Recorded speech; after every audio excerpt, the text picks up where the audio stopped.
মানুষের হৃৎপিণ্ডের অবস্থান বুকের একটু বাম দিকে। এটি আমাদের বক্ষপিঞ্জরের ভিতরে দুটি ফুসফুসের মাঝখানে অবস্থিত। হৃৎপিণ্ডের লম্বচ্ছেদ করলে এর মধ্যে 4টি প্রকোষ্ঠ দেখা যায়। হৃৎপেশি দ্বারা গঠিত এই 4টি প্রকোষ্ঠের মধ্যে 2টি অক্সিজেন সমৃদ্ধ রক্ত আর অন্য 2টি কার্বন ডাই অক্সাইড সমৃদ্ধ রক্ত বহন করে। হৃৎপিণ্ডের সাথে সংযুক্ত প্রধান রক্তনালীগুলো শাখা প্রশাখায় বিভক্ত হয়ে সূক্ষ্ম কৈশিক জালকে পরিণত হয়। ফলে ক্ষুদ্র ক্ষুদ্র কোষ কৈশিক জালকের সংস্পর্শে আসে। রক্ত সংবহন তন্ত্রে হৃৎপিণ্ড পাম্প যন্ত্র হিসেবে কাজ করে।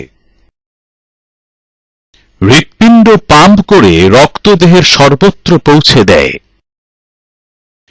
এ সময় ব্যাপন প্রক্রিয়ায় কৈশিক জালক থেকে অক্সিজেন ও খাদ্য কোষে প্রবেশ করে এবং একই সময় কোষ থেকে বর্জ্য পদার্থ রক্তে প্রবেশ করে।